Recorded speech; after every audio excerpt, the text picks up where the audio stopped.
here. Yeah. So what kind of character is it? Because I've heard different things. know. A little woodland creature. We know Yeah, that. I'm going to explain it because basically Fae actually means fairy in Swedish. Huh. And I thought I want to pick something that just felt really sort of Nordic and weird and then, you know, mystical. There's been a lot of discussion about that. Like, is it iron? Is it, what does it mean? But Yeah. Yeah. It is a character, and it is this little character that, just stop a little bit there. Oh, yeah. To kind of show you. But basically, the character uses this song in the game, which is really amazing. That you can, with the analog trigger, you actually control the way you sing in the game. Ah. Yeah. So really, if you just touch the control a little bit, it's cute like this. I love it. Yeah. You do it all the way. Cute? Yeah. Do people in your office keep just doing that? You're still like, ah. Yeah. We have actual voice actors coming in, and they're like weird sounds in the music studio. You know? Every day for a while was like people screaming and screeching and howling. That is There's the not a cutest lot little of howl. there's not a lot of dialogue in it, but This- you do communicate with the environment through all these different cries. Yeah, and you can see, while Alexander here is talking to the environment, you can see how it sort of reacts. Like every plant that you see will actually sort of move and react to this. And it becomes almost like a little musical instrument in a way. And you can actually talk to any kind of animal you find in the world and communicate with them through this kind of weird song. Is that kind of the core gameplay mechanic? Is going That is the core. befriending these animals? Yes, definitely. Yeah, it's about going out there and using songs as a sort of like a language to nature, basically, a simplified language. You can see here there's this really strange flower here, who's a little bit more intelligent than the other ones, as it's looking at you. And if we try to talk to this, you sort of connect to it. And if you find the right tune with it, sort of harmonize with it, There you go. sort of, you know, you open it up like this. Oh, wow. It will help you out. I love the sound design.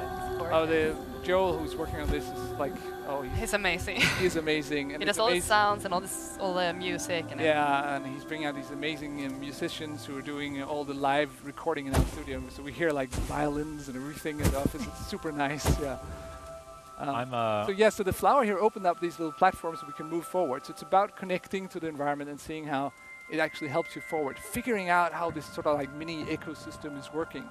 So there's like mini puzzles within the game to get you to the next portion. Kind of, yeah, but it's very open also. But you can see here, if you talk to this flower, this one doesn't really react positively. So and we don't want to handheld people too much. We really want people to go out there and find their own ways to find out how does this actually work. So yeah. There's not a lot of, on-screen prompts or tutorials to go through. It's kind of just like put you in the world, let you discover where it's going. Yeah, we've really been trying to work hard with like figuring a natural way to teach people how to do it without throwing up, do this, do that. You know, it has to feel really organic. And I found the deer. You found the deer. So before. you know, of course, if you ever petted a dog or something like that, if you had to go out to a dog you don't know, you use really calm sounds. If you scream at it like this, of course, it'll run away. You know. That was a bad.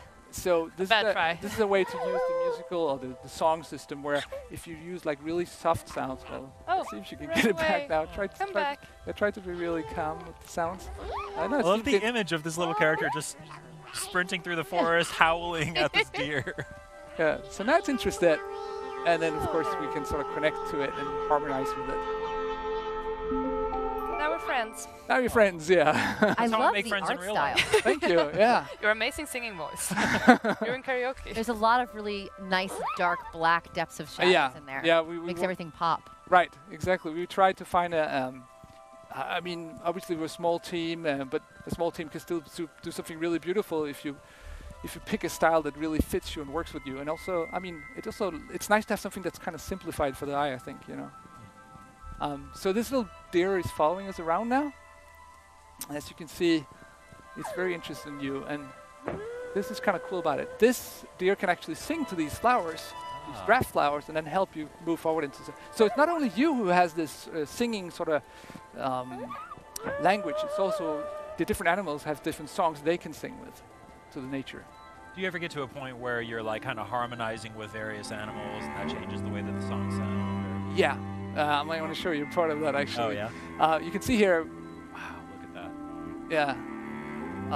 There's a owl flying around up there at the top, and if you try to sing with this one right now, it might not be interesting. You can try to see. He flew away. Out. Anyway. He had his own plans. Yeah, the owl might not be interested in you right now because you don't know its language.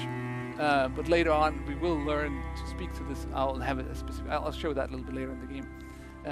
The other thing that's kind of cool about the world is that we sort of built it in a Metroidvania style. That if you look up at the waterfall there, Alexandra, you see there's more of these draft flowers there, but I can't actually get up there right now. I have to figure out a way to get up there, and I don't know that right now, so I have to return there later.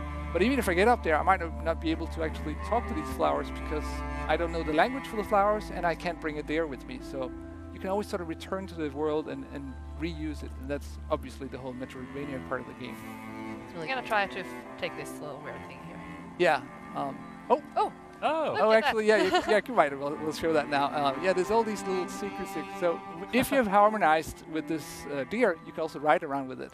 Oh, wow. Which makes you, you know, it's kind of like a secret thing you'll find out. We don't tell people directly because if they find out by themselves, it becomes their discovery. It's a nice surprise. Yeah, it becomes much more interesting. And it's nothing you need to do to finish the game, but you can explore it. You can do it. It helps you fun. go quicker through the level. I think if you sing at the same time, it'll run faster. Oh yeah? Yeah.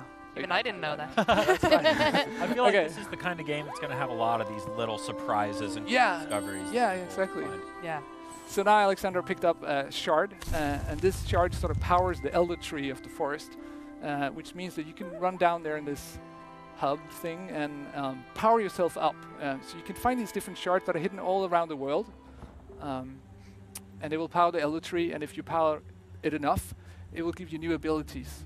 So I think we're going to learn climbing here, which is a crucial part of the game.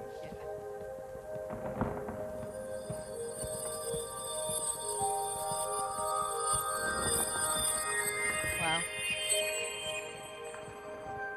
It's got such a soothing soundtrack. I can imagine like all this music being playing in your office while you guys are like. You want to go to sleep? Can't play this music too much during work hours. Yeah. No. Yeah. I'm a sucker for a great video game soundtrack, though. I think you're gonna like this one. Yeah. I'm interested for sure. So here, so now you actually learn how to climb trees, which is really, really useful in the game. So every time you see a tree like this, you can actually climb it, and it's very quickly. You just jump into it and just keep pressing the button, and it climbs up to the top. So this now means that I can actually climb any kind of tree, get anywhere, and it opens up the whole world once more. Now I'm seeing some of these other little rocks around here that have other icons that are not lit up yet. Yeah. So those are other abilities that you have to go out and find and then come back to this portal basically? Exactly, yeah. Yeah. And this one is actually not necessary to finish the game. This is some extra ones you can add to the game to be able to open up more of the secrets areas in the world. Because the whole world is really connected in one giant map, and you can always return or go around as you want. We don't force anybody to do it. We want them to actually discover their own way and the way they want it. Like you can go around and play around with the little lizards and try to sing with them if you want to, but you can also, you know, go straight through and try to follow the story itself. But it's up to you, basically. How many hours of gameplay are we looking at? If you just run right through it, it's probably like, you know, 5-6 hours, something like that. But if you go out and pick up all the shards, talk to all the different animals, learn all the different things there is to learn, then yeah, here she's connecting to these little lizards. They're super cute, actually. Yeah, they're cutest in the Aww. Yeah, I was going to say you made the Metroidvania comparison. Is this the kind of game where you're going to have a completion percentage at the end of the game, or are you going to have different things that happen if you beat the game in a certain number of hours, or is it kind of a more singular experience? It's more singular experience, I would say, but and I don't want to dwell too much into it because there's a couple of secrets in there, you know. but yeah, and it's very open like that. You can play it in a couple of different ways. Yeah. I think we're gonna. So I'm actually we're gonna skip forward now. Okay. To a much harder part. Good luck. Oh, I'm getting nervous. Got this. If anybody on this stage can do this, it's probably. That's okay. If you mess up, they just know it's live. Yeah, yeah. Exactly. So this is a lot further into the game, and like I said before, we're jumping forward now, but it's usually a fluid experience where you just walk through the world and you arrive at this giant deer.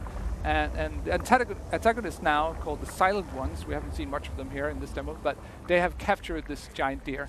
And one thing you've learned now is, of course, tree climbing, but we have also learned how to sort of glide like this. Oh, cool. And the combination of those two are super nice. You know, climbing a tree and then gliding from one tree to another. You feel like this little tiny squirrel jumping around. Yeah. You know, super nice. We have also learned now a new language, which is the bird language. Oh. So Faye can actually imitate a little bird. really cute. And this one opens up these flower pots that has these kind of like a bomb in it. Bomb Classic seeds. flower. Bomb seeds. So we're gonna try to open up this construction here. Nice.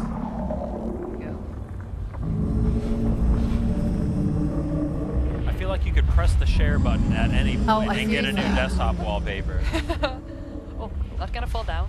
I love the aspect too, the silent ones, which I know are the enemies. They're the ones that are like capturing all these like beautiful creatures that are singing, and they're like these meanies that have no voice. Yeah, if we have time, we might be able to show a little bit of that at the bottom down there. Oh yeah, they're lurking around down there. Yeah. So as I told you before, you can climb any kind of tree, and if you look at the giant deer, we see there's trees. So and it's way too far away, so we can't actually communicate with it now. So we want to try to get closer up to its head. So good luck getting up there. Yeah, thank you. It isn't flying. Bit of a Shadow of the Colossus vibe. Yeah. The mini Colossus. Mini one. It's quite big. Wow, look at that. Like so gorgeous.